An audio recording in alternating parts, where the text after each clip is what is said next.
Hey, what's up, guys? It's Shaq Gaspard. You listen to IYH All right, and welcome to In Your Head Wrestling Radio. I am the internet icon, handsome Jackie Jones. My partner is missing at the moment, but on the line right now, we have the return of JTG. It's good to have you back. How you doing? Thanks for having me, man. What's good? Not too much. Well, I just read the book, and I really enjoyed it. That's what's good. That's what's up. That is what's good. Yeah. So, why did you write this book? Well, after the reviews I got from the first book, I had to write a second book. I haven't heard anything negative about the first book. I was getting nothing but rants and raves. So I had a few stories that I left out in the first book, and I got some more stories from reminiscing a little bit more with the boys from on the road. Yeah. So I got a nice good collection. I put a second one together. Excellent. So no heat. You haven't gotten any heat from either of the books? Not so. I wouldn't know. I'm not in the. That's true. In the office. None that you're aware of. Yeah, nothing that I'm aware of. Now there's I think we're gonna have my partner here, which I will bring up, by the way, which did make me laugh. There's a lot of things in the book, but one thing was you were talking about you and Shad calling each other partners when you were at and when I first started reading that, I didn't get it either, and then I was like, oh no, I get it. So correction, he called me partner. I see. Once he found out that people took it a different way, did that make him say it even more? I think so, just to mess with me. Yeah, that's Shad's personality. Yeah, we had him on a few years ago. He was a lot of fun. So what? Just joined in? Huh? I think your partner just joined in. Yeah. Pause. My partner is here. My life partner, 1 inch biceps. Your life partner? Come on now, man. Why are you late? Just getting here, you know. All right, well, we're live. Had class, had to eat. Are we not live yet? We are live. We're live. Oh, okay. And JTG's here. JTG. Big fan. Thanks, man. I appreciate it. Something else was in the book right away. It was about, you think you'd have the look, the charisma and everything, and that's enough for a push. When did you find out that isn't enough for a push? Or success, or however you want to phrase it. I'll say about in the middle of my career. I found out that you needed more than just a look, charisma, and talent. You really needed that's why I called it my second book. I subtitled it "How to Play the Game." You really have to learn how to play the game, politic, and how to build relationships and leverage them to your advantage backstage. Mm-hmm. Do you ever, since you wrote the book, do you ever look back and regret not doing more of that? I wouldn't say regret. I'll say it's more of a lesson learned. Mm-hmm. I know. I would definitely apply it elsewhere if I ever get in that type of circumstance again or situation. Yeah. So you could use that not just in the wrestling world, but just in life in general. Definitely, but I believe that the wrestling world is definitely more cutthroat. Well, the entertainment industry in general. Mm-hmm. Did you ever? Because you talk also about stooges in there. Did you ever think of stooging anybody off, or is that something that you would never? Never. Nah, man. I'm from Brooklyn, and stooging goes right along with snitching. Yeah. I'm half Italian, and that's a big no-no. You can never never tattle on anybody. Can't be a rat. Snitching. Exactly. Well, what do you think? Because this is something I've always wondered. What is it? What's in it for someone who stooges to the dirt sheets? Not. I could see at least if you're doing it to your boss, you think you're going to get ahead. But what would be the benefit of doing that to Dave Meltzer or somebody? I mean, that's his job. That's his way. That's his way of his life. That's how he makes his living. So I don't even worry about it. I don't even think about it that much. Well, I mean, I understand him, but I mean, if you were in WWE, what good would it do you to tell him some news that's going on backstage? I mean, I wouldn't tell him if he's a snitch, if he's a stooge. I know, I understand that. I don't know what benefit any wrestler would be to tell someone that. You have some information to avoid him as much as possible. Exactly. Or maybe they just want to get higher star ratings. So, how can people get the book? I know you can get it on Amazon, and I got mine on PayHip, and it's only $3. Yeah, on Amazon. You get it on Amazon. You could get it on the iTunes. You can also get it on Android, the Google Play Store. Mm-hmm. Yeah, where else? Is that it? And you can also get the physical copy, and there's also an audio copy. Oh, everyone's loving the audio copy. Oh, I didn't know there was I really enjoyed the audio. That's how I listened to your first book. Yeah, the second one is also available on iTunes and Amazon and Audible. Oh, nice. I'll have to get it in audio too, because there is something about. I assume you read it again. Oh yeah, definitely read it again. I have a lot of fun in the studio when recording my own book. Yeah, that adds to it. You can, you get the vibe for the stories more when you hear it, from the person, point of view. Yeah. Inchman. Mm-hmm. Do you have any questions? Yeah. I've got some questions from Facebook.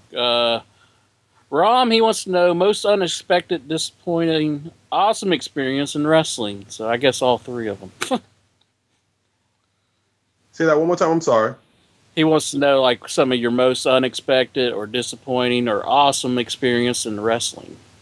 One of my best unexpected experiences was actually wrestling the first match ever at the Barclays Center in Brooklyn. I wasn't on the card at first. I believe it was the first pay-per-view they had there. And I wasn't on the card, and then I got a call I believe it was that Saturday afternoon, and told me that I was needed for the pay-per-view. And at that time, I was hardly being used or being flown out to the pay-per-views. I was just randomly going to Raws and doing Superstars. So getting the call to go to Brooklyn and doing the pay-per-view and being the first match. I worked the dark match with David Otunga, and then actually going over, that was pretty big for me. Mm-hmm. That's cool. He also said, I think the question also had missed most disappointing. Most disappointing. Shoot, where do I start? I don't know. Being released the first time. Being released the first time. There was so much we had in store for Cryme Tyme. The W had a lot in store for Cryme Tyme. We were supposed to go to Africa, and I was packed and ready to go. Never been before. Been looking forward to that my whole life. And then being released, and then also being told that we were supposed to win the titles the following Sunday. And we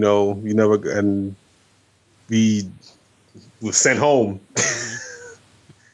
It Big is disappointment. Yeah, it's weird to think because you guys, honestly, not because you're here, but you were like the most over team at the time. To think that you guys didn't have the title, especially when they changed hands. We were supposed to win them on a few occasions. I think 2 or 3 times, and then heat or they changed their mind. Mm-hmm. I don't know.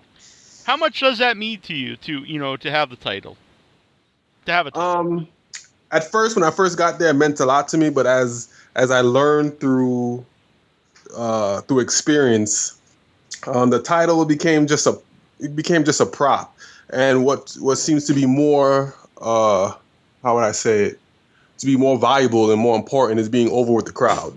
Because you could be champions and when your music hits, the crowd is silent. But actually coming out to a crowd that's chanting your name before your music even hits, and they know you're about to come out, and when you come out, there's a big pop. That's the rush. That's exciting. That's great. It's a great feeling. Yeah. Now there's I'm sure the brand split is coming up. And you guys have been named a lot on different websites and stuff as people that they've contacted. I don't know if you talked about it. Is there any truth to that?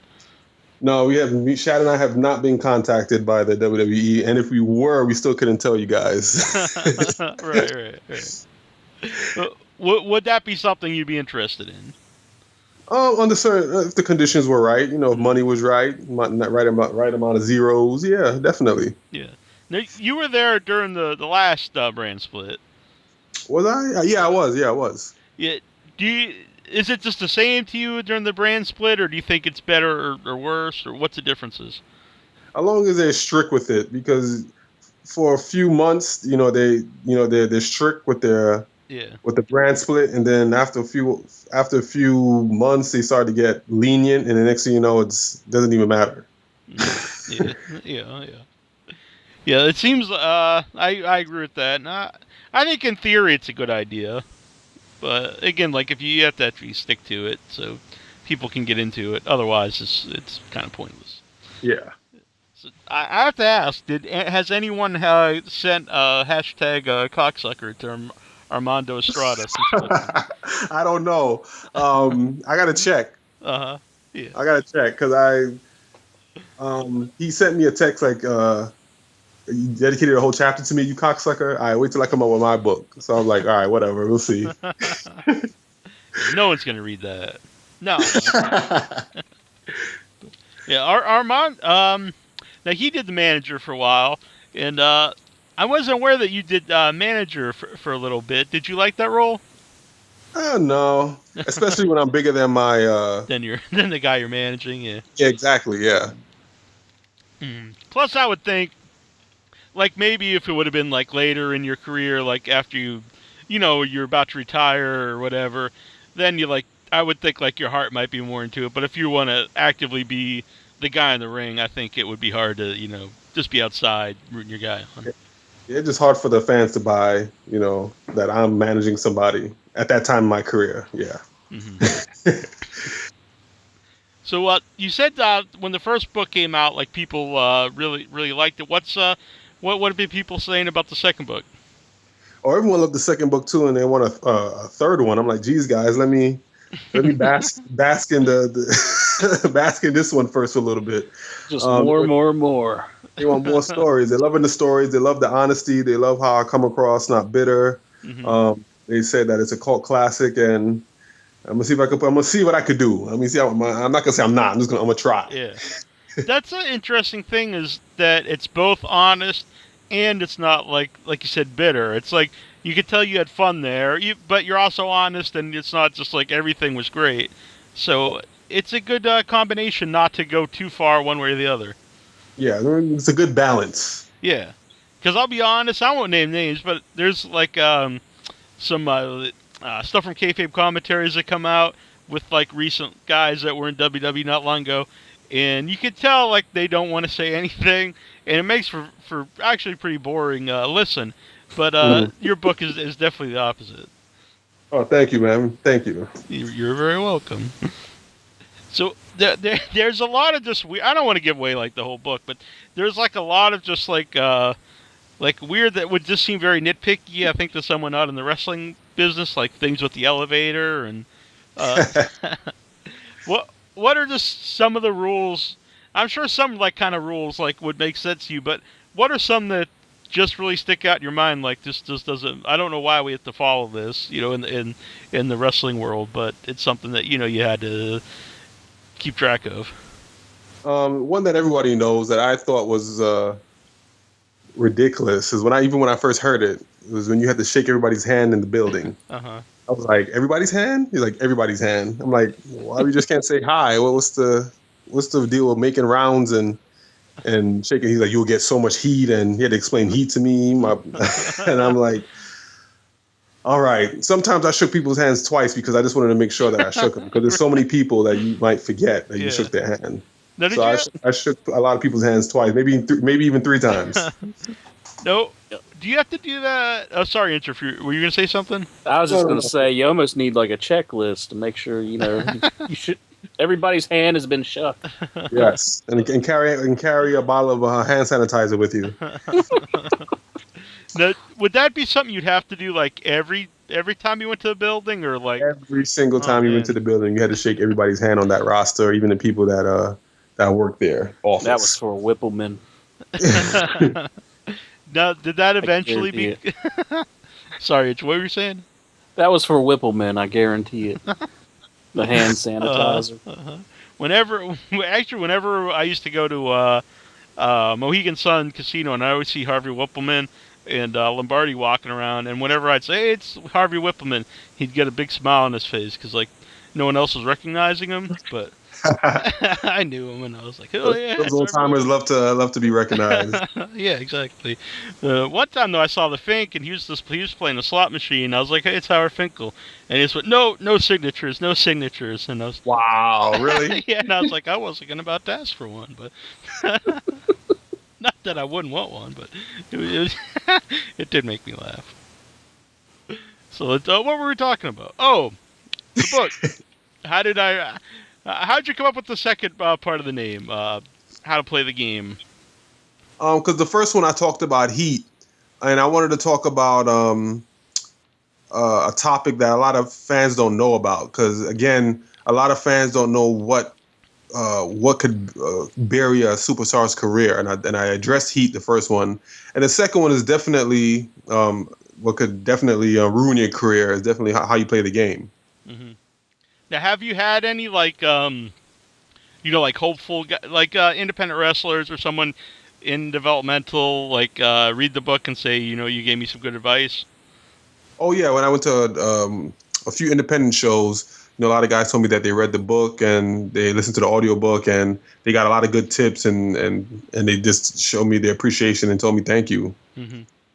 How fun are the doing the indie shows for you? Oh, the indie shows are cool. There's not a lot of pressure. Just go out there and have fun. They remind me of doing the house shows at WWE because TV is very stressful. The pressure is live. You have to stick to a script. You got to answer to somebody. It's like there's so much that goes into TV. A lot of fans don't know the kind of pressure a superstar, especially the guys who don't want heat, the new guys, especially being like the guys coming up from NXT. There's so much pressure being in front of a live audience and having people, the referee, they're getting cues in their earpiece. Yeah, so there's a lot of stress. But when you do indie shows and live events, a lot of fun. Yeah. Did any house show match stick out to you that you had a good time or something funny happened in the match that you wouldn't get away with if you're doing it on Live Raw? There's so many because we get away with so much stuff on live on the house shows. Like for instance, Shad, he's crazy. You could tell from the book. He would jump into the audience and grab fans' hats and drink their beer or drink. And I'm like, Shad, we're about to wrestle. You can't drink alcohol. If anybody's looking to mess with you or get you fired, that would be a good reason. Oh, he drank a beer before he got into his match, but nobody really picked on him for that. Right. He's getting into Sandman territory there. No, I had asked about ribs because we've been doing the show for a long time, and people have all kinds of rib stories. And you'd mentioned it briefly, but what is it about wrestlers and doing ribs with feces? Which I don't know what it is. I'm glad that stopped that stopped big time when I got there. But I heard so many stories, especially in the Attitude Era. There was so much people shitting in bags, putting shit in people's food. I'm like, God, what is the fascination with feces? Yeah, I mean, I could find a lot of things funny or forgive something after a while, but that's something I don't think I would ever get over. Someone, pooped in my that's traumatic. Yeah, exactly. Yeah. To find crap in your bag and someone told you that it was in your food, or you wake up and it's on your in between your nose and lips, and you have a brown mustache. Yeah. That's been done. Yowzer. Man, the old the shitler, I guess. We're gonna call on the line, Chris. Hello. Hello. You have a question for JTG? Yes, I do. Do you think that whole Cryme Tyme gimmick is gone a little too far at the beginning because all the hood gangster thing, the hood gangster image, the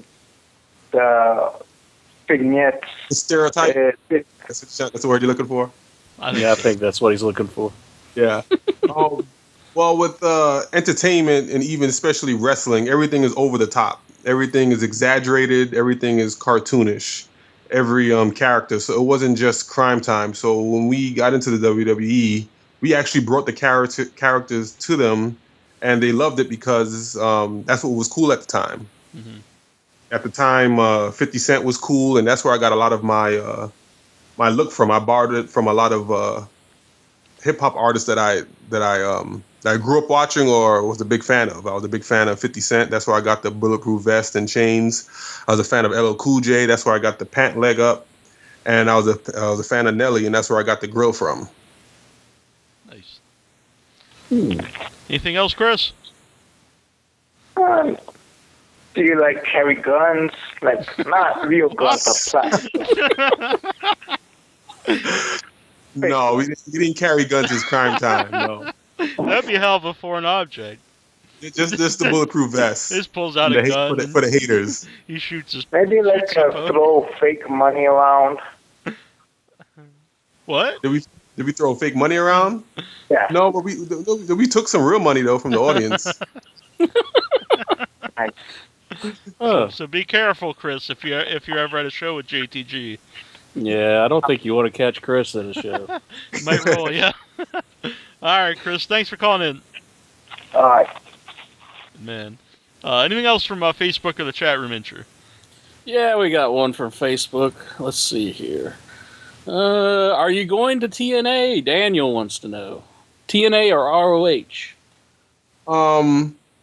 Not so much TNA, maybe ROH, maybe. I'm not 100% sold on that yet.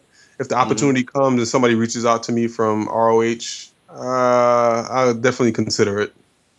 Well, what would be the difference for you between Ring of Honor and TNA? I heard TNA don't pay their wrestlers on time, so I'm a big fan of money. I like to get it on time, and when I know I'm going to get it, so yeah. There we go. Big mark Can't for blame money. you there. Exactly. Big mark for money. Do you watch Lucha Underground at all? No, but I have gone to a couple of shows the first and second season. Mm-hmm. Was there ever any talks about doing anything with them? Yeah, I did do I did show them a new character that I wanted to do for them. And then Shad and I talked about going there, and you just never followed through with it. Mm-hmm. I'm a fan of the product. It's I think if someone explained to me, I think, oh, that sounds terrible, but when I watch it, it's like it totally works. Oh yeah, and especially going to a live show, the whole environment, the atmosphere is great. Yeah. I've never been to a live show, but I definitely would like to. Yeah, if you're definitely in the LA area, you gotta catch a live show. Yeah. So do you still watch like wrestling on TV? Every now and then, I only usually catch WrestleMania, Royal Rumble, SummerSlam, and the Raw after WrestleMania. But yeah, I usually don't know what's going. I don't know what's going on unless it's on social media. Yeah, if it's trending on Twitter. Are there any like newer people that you think like you and you yourself or Crime Time would have like a fun program with? Oh yeah, definitely. I definitely want to. If we were ever to go back, I'd definitely like to work the Wyatts, New Day. Who else is there? Usos. Mm-hmm. They're still cool, right? Yeah. Okay. Yeah. Yeah, they're still cool. And definitely. Then you got Enzo and Big Cass too. Oh yeah, them too. Definitely them too. They're good. They're like the opposite of us. Yeah. That's good. Yeah, that's a good way to put it. But I think the tag team division actually is one of the highlights of the show. I really like a lot of the acts, like New Day and. I think I've lost people. I'm still here. Oh, all right. I'm still here. All right. Oh. I think we're good now. Yeah, I was just saying. I think the tag division in WWE is one of the highlights of the show, with New Day and Enzo, and I don't know. I think a lot of the acts are a lot of fun. Crime Time came back. We'll definitely have some fun with them. Yeah, exactly. I would like to see Crime Time back. Mm-hmm. So, do you and Chad still like? Do you guys like stay in contact? Do you guys like go to shows together or anything? Oh yeah, definitely. Right now I'm in Boston. I fly back to LA on Thursday. We're definitely gonna link up. When I was living in LA, I saw Chad almost every day. You're not far from me. I'm in Massachusetts at the moment. Oh wow, okay. You guys should hang. Yeah, I'm from the mean streets of Cape Cod. Cape Cod. Oh man, I'm looking forward to going out there this summer when I get back. All right, it's very crowded in the summertime. Oh So man, you'll have a Well, I'm hard going time. there for the I'm going there for the seafood. Yeah. You can shake like a tree and lobsters will fall out here. So, which is very strange because the McDonald's here have McLobster, and I would think you would have them like in the Midwest or something. Don't trust it at all. Yeah, I mean I heard an advertisement on the radio. They said it's real lobster meat, and once you got to point out that it's real lobster meat, I don't. Yeah, try the McLobster now with real lobster. So, what would you say your since like your time off from WWE, since you left WWE, what are some of the things you try to work on for yourself as a wrestler?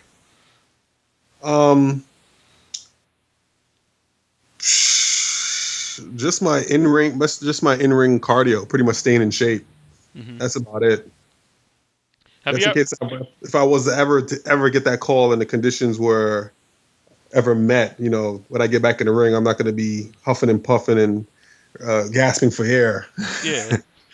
Is there anything that is like the equivalent of wrestling as far as like being in cardio shape?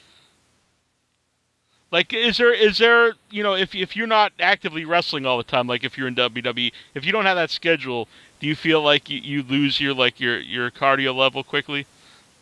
Oh no! Especially me, I'm always in the gym, so I'm always doing my cardio. I'm always doing endurance training. I'm always in the gym. Actually, right now I'm at the moment getting my in a course to get my NASM CPT certificate. I'm going to be a trainer maybe coming this fall. I'm in the gym all the time. I might as well get paid for it. Yeah, exactly. Excellent. I think me and Jack, we could use some personal training. Yeah. I did have some physical training when I was in rehab recently, not for drugs or anything, but I had a surgery and I had to go to rehab afterwards, and they were very helpful.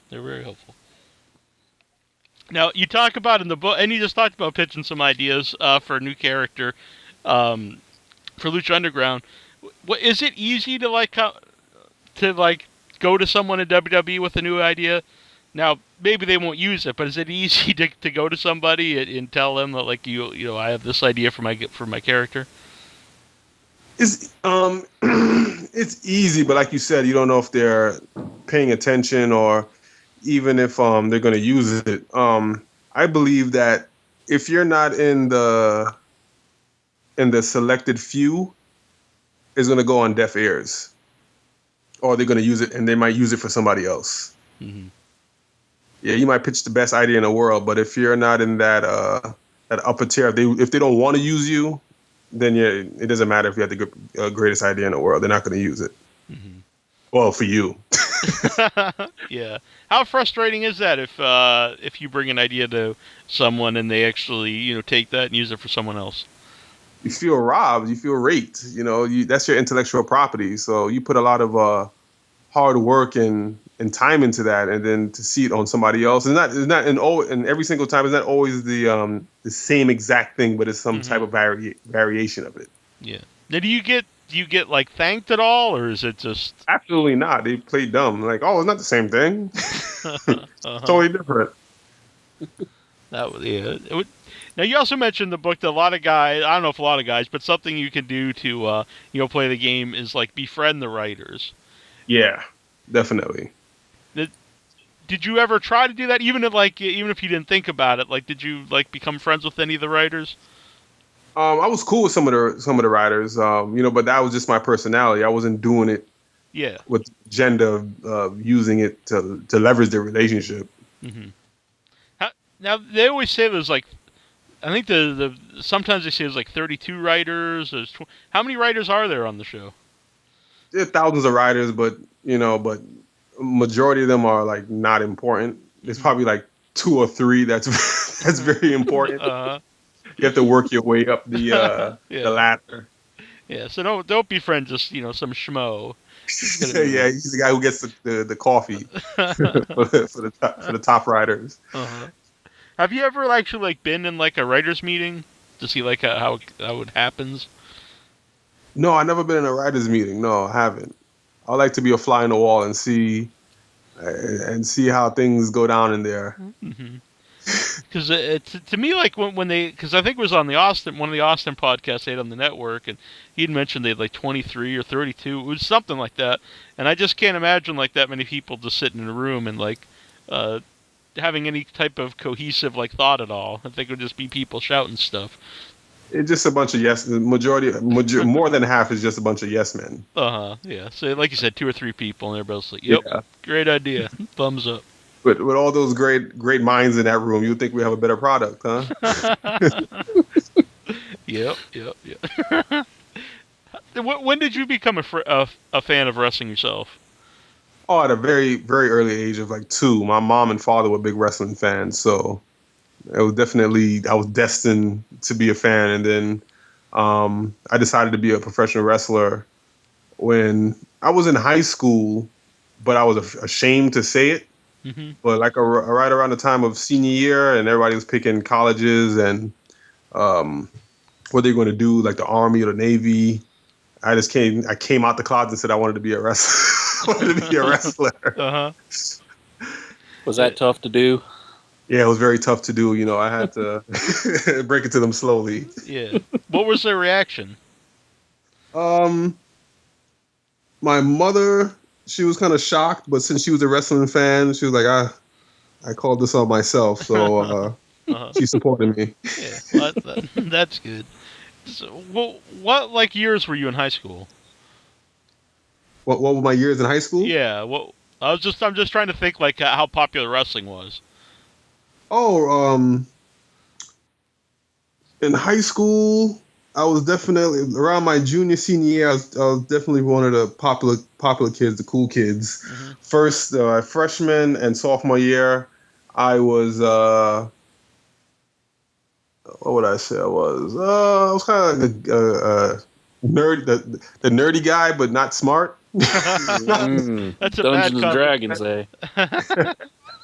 Like, that's the kid that likes wrestling. You know, I was kind of like the weirdo. Like, Oh, okay. I made it very obvious that I like wrestling. Yeah. Because I remember being in high school, and it was like me and one other kid who liked wrestling, and so I'd bring in like the PWI 500 when it come out, and we'd read it in like homeroom. But this was like the because I graduated in '94, so it was not the most popular time for wrestling. You know, it was like the early '90s, and it was, you know, a lot of like Duke the Dumpster Droese and guys like that around. So, but a few years later is when the Monday Night Wars really took off, then I think there probably would have been a lot more wrestling fans. Yeah, I was big when I was in school. Yeah. Now, I know from your books that Bret Hart was one of your favorites. Yeah. Who's been like one of the most helpful like legends or you know, veterans when you got into the business that helped you out? I definitely have to say Chris Jericho. Chris Jericho was a lot of help, gave a lot of good advice. Booker T, Mark Henry. Those are the first ones that come to mind. Mm-hmm. Yeah. Jericho would seem that way. I think anytime he comes back, he really he tries to help out the younger talent. Yeah. And those he sees potential in. Mm-hmm. He's just currently some of his recent stuff. He has a lot of chemistry with a lot of the guys that are kind of going for the IC belt, like Kevin Owens and stuff. It's really, yeah. Mm-hmm. Plus, he can just wear a scarf and people like boo the guy.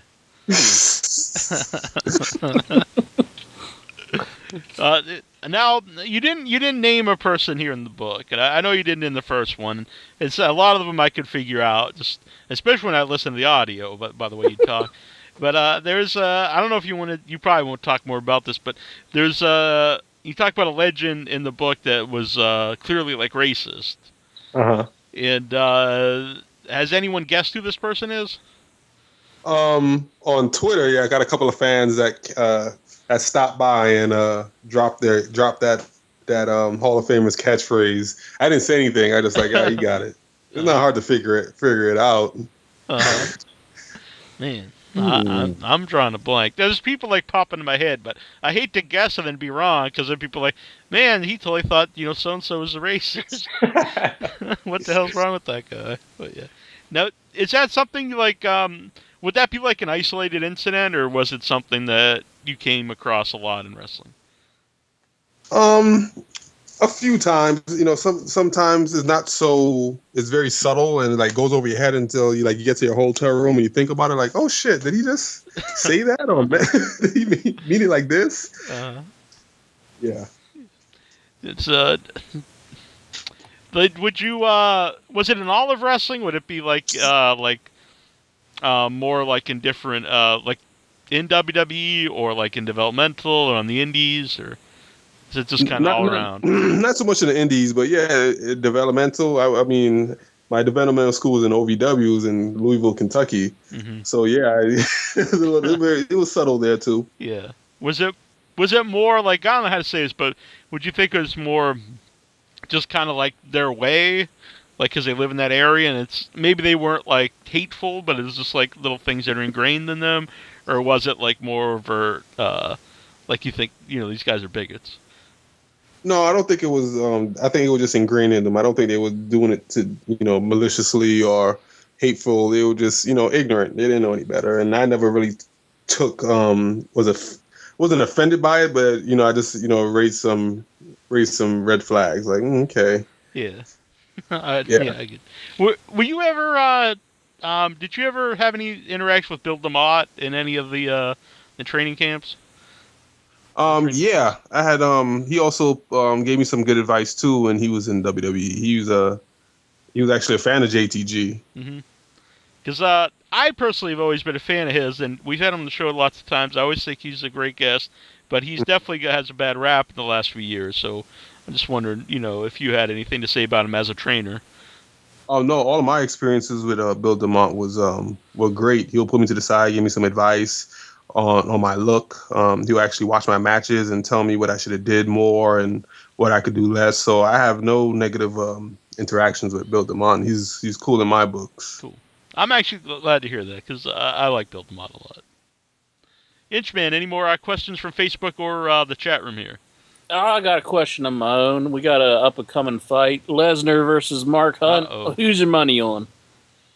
Oh man, I'm gonna have to go with Brock because he has to win because it's gonna be a very bad look if he doesn't win and comes back to the WWE roster. It's like, who's the first person to have a cut-up promo on Brock is gonna be so easy.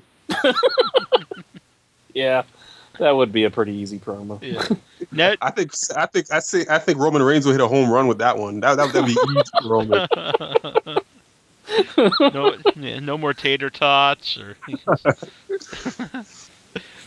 What are your opinions on someone like Roman Reigns? Who, what would you do in that situation if you're getting a big push and the fans are not taking to you?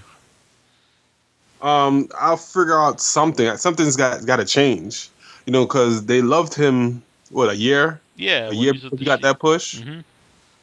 Mm-hmm. And I just think it's not his fault. I mean, I believe he has talent. He has a great look. So just something you just got to change and play around with until something sticks. Throw something at the wall. Keep throwing stuff at the wall till something sticks. Mm-hmm. Maybe he needs to go to trunks. I mean, I've been saying I would love to see Roman in trunks. Pause. It's just you look like a champion. He's wearing the same gear he was in when he was in the Shield. Yeah. Mm-hmm. Yeah. So, did you work with Ambrose at all? Yeah, I worked with I remember the first time I worked with Ambrose was the day after I forgot what WrestleMania was in Miami. Mm-hmm. The dark match. No, what did you think of him? Did you think he would go on to be a big star? No, I did not think that at the time. Absolutely not. Being honest. But I'm definitely proud to happy to see him as champ now. He definitely earned it. Yeah. I was always a fan. We had him on the show a few times before he became Dean Ambrose. Okay. Scotty Campbell wants to know here in the chat room, what do you think CM Punk's chances at UFC 203 are? Again, that's another person I hope he wins his first match. Just the first one. I don't care if he loses the second or third one, but the first match you have to win. Yeah. I'm just hoping that light a few candles for him. say a few chants and meditate some positive energy towards him, positive vibes. I really hope he, because he's represented like for him, he's the wrestler. He's the CM Punk, so it's gonna give a bad look to the wrestling industry if he loses, especially the first round. Imagine if he gets knocked out in 10 seconds. Oh, yeah. Yeah, that's a good point because Brock Lesnar had he was a big time college wrestler. So even though he succeeded in UFC, it's not just he wasn't just known in professional wrestling. But Punk, his whole background is pro wrestling, so he definitely does represent the pro wrestler. Did you were you surprised that he's went into MMA? Did you ever think, I don't know if any of your interaction with CM Punk, did you ever think, this guy should definitely go into street fighting? I always knew that he was a fan of jiu-jitsu and mixed martial arts. So when he said, when he announced that he was going to UFC, it wasn't like, oh, I just thought like, okay, well, good luck. Was there ever any chance of JTG getting into the UFC? Or Absolutely not. Absolutely not. Unless it's fixed and they want me to take a fall and there's a large amount of money involved, I'll go in there and take a punch and if you take the fall. But no, I'm not. No. If you can bring the guns, like the comic, like that one caller. Jeez. That was very weird. It did make me laugh though. Let's see here. I want to know in the chat room here. Other than WWE catering, where did the boys eat when traveling? A lot of us Subway, because that's always open and it was healthy. That was the healthiest thing we could probably find on the road, especially when Raw lets out. Because at that time everything is closed. Yeah. Yeah. You're in Boston now. You would think Boston would be open late, but almost everything closes pretty early there. Yeah, man. Boston sucks. I can't wait to go back to the West Coast. It's not a great place to be honest. Yeah. I was in LA last year. I had much more fun there. But yeah, it's weird. You would think Boston's like a major city, but everything closes at like 8:00. Man, tell me about it. It's like the only place open's like IHOP. There's not really much you can do with the IHOP. So how long does it take you to record the audio version? It takes me about 8 hours, 8 to 10 hours to record the audiobook. Yeah. Do you do it in one take? Oh no, I mess up a few times. I try to be as clear as possible. Sometimes I laugh at my own stuff. You could hear me snickering, and then the producer said, "You got to do it over, man. I heard you snickering over there in the corner." You're like, "Damn, I'm funny." Damn, why did I write a funny book? So if you run out of ideas, are you just gonna make up stuff for a third one? Oh no, I'm never gonna make up stuff. No. I'm just kidding. Always got to keep it real. Probably like the Brickhouse Brown book.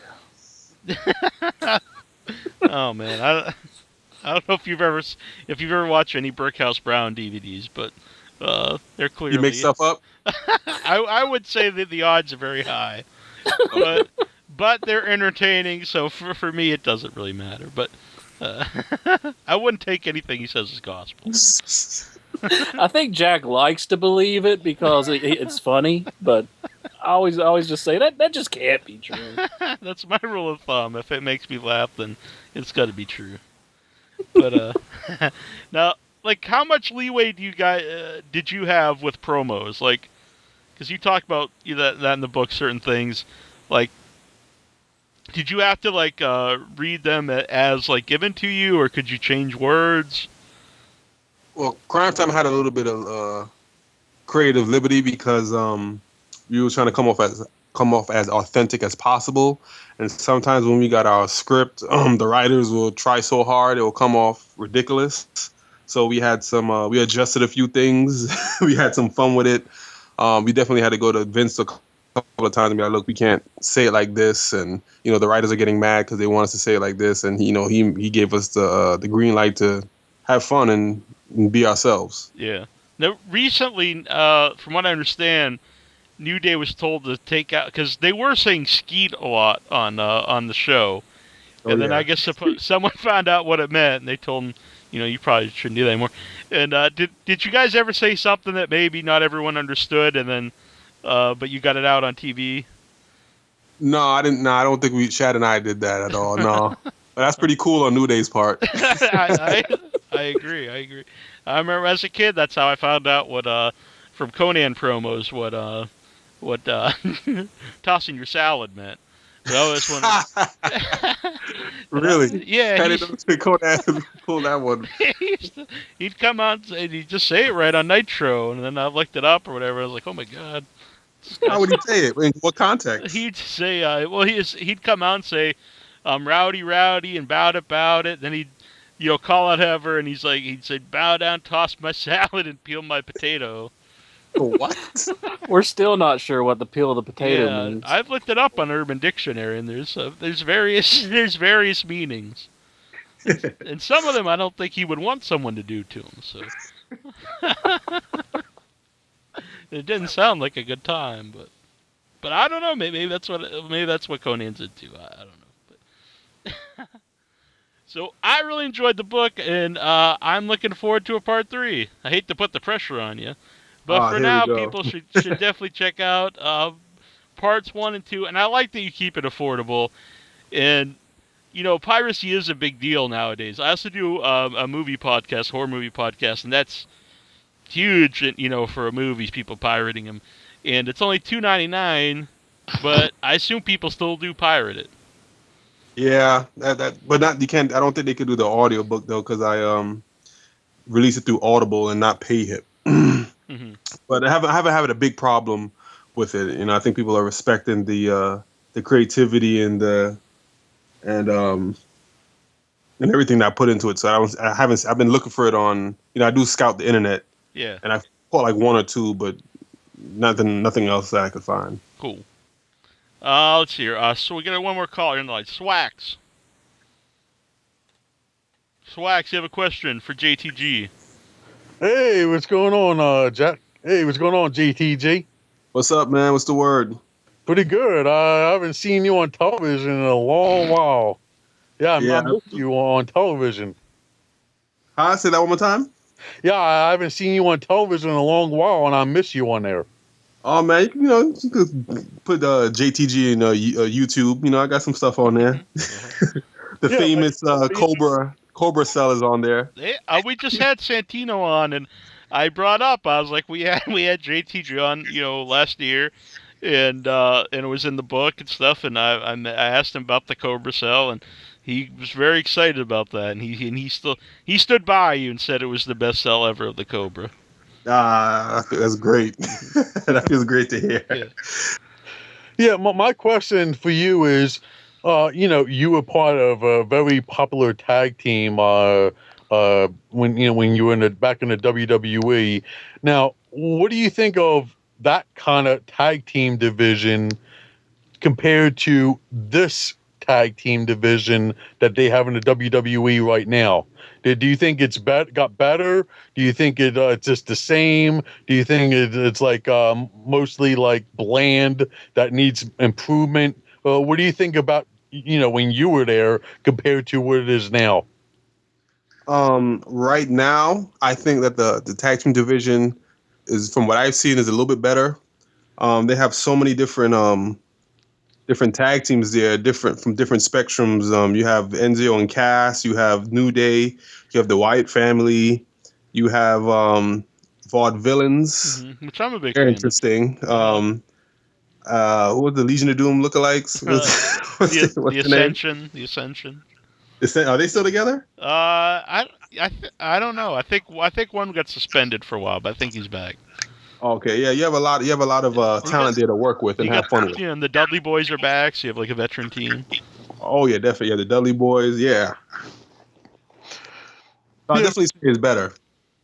Yeah, because even though because you probably respect of what the New Day's doing with Big E and Kofi Kingston and what's his name too? Xavier. Xavier, yeah. Yeah, Xavier Woods. Yeah, did you think that they were just overusing the New Day, or do you think that they are, using them because of how popular they are, just to keep the tag titles on them until some formidable opponents can, knock them off? I definitely believe that they keep it on them because right now they're the most popular. I think they're the most popular on Raw at one point. Everybody's they were the hottest thing on the USA Network. Sheesh. Yeah, so definitely I believe because they're popular. All right. Thanks, calling in, Swax. You're a good man. All right. I have my Bootio shirt. I'm a big fan of New Day myself. So. All right. So you get the book, PayHip, Amazon. There's all different places you can get it. How do people find you online? Not at your house, but yeah. You can find me on Twitter at JTG1284, Instagram at JTG121084, and you can find the book and the links are in my bio, or you can just go to Amazon, type in JTG, get the audio, get the physical copy. I am signing the physical copies for the fans out there for collector's item, and yeah, and there's the ebook. Very cool. And what are you doing in Boston, by the way? My wife's family's from out here. Oh, okay. Well, very cool. Yeah. Well, hope you have a good time. Yeah. Yeah, I kind of agree about that myself. But all right, it was good to have you back, and we hope to hear from you again. No problem. I got some projects in the work, so I'll definitely be in contact with you again when those launch. All right, awesome. All right, we'll be right back, guys. And again, thanks for JTG, and hope everyone out there goes and gets a book. It really is a fun read. Cheer. Hey, everybody, this is Santino here, and you're listening to In Your Head Radio.